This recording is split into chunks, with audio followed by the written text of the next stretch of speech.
Genesis 48. Jacob blesses his two grandchildren, Manasseh and Ephraim.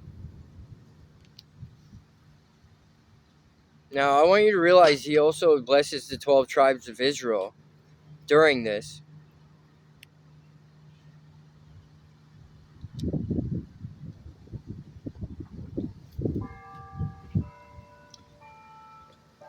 One day, not long after this, word came to Joseph, "Your father is failing rapidly."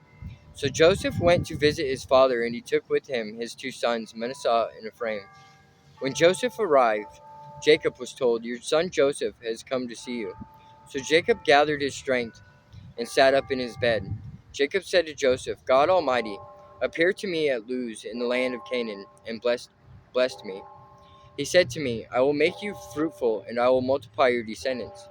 I'll make you a multitude of nations, and I will give this land of Canaan to your descendants after you as an everlasting possession.'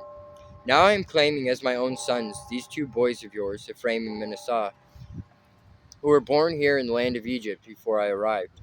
They will be my sons just as Reuben and Simeon are, but any children born to you in the future will be your own, and they will inherit land within the territories of their brothers Ephraim and Manasseh. Long ago, as I was returning from Padan Aram, Rachel died in the land of Canaan. We were still on the way some distance from Ephrath, that is Bethlehem. So with great sorrow I buried her there beside the road of Ephrath. Then Jacob looked over at the two boys. "Are these your sons?" he asked. "Yes," Jacob told him. "These are the sons God has given me here in Egypt."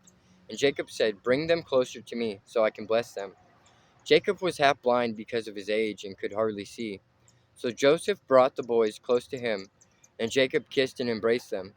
Then Jacob said to Joseph, "I never thought I would see your face again, but now God has let me see your children too." Joseph moved the boys, who were at their grandfather's knees, and he bowed with his face to the ground. Then he positioned the boys in front of Jacob. With his right hand he directed Ephraim towards Jacob's left hand, and with his left hand he put Manasseh at Jacob's right hand. But Jacob crossed his arms as he reached out to lay his hands on the boys' heads.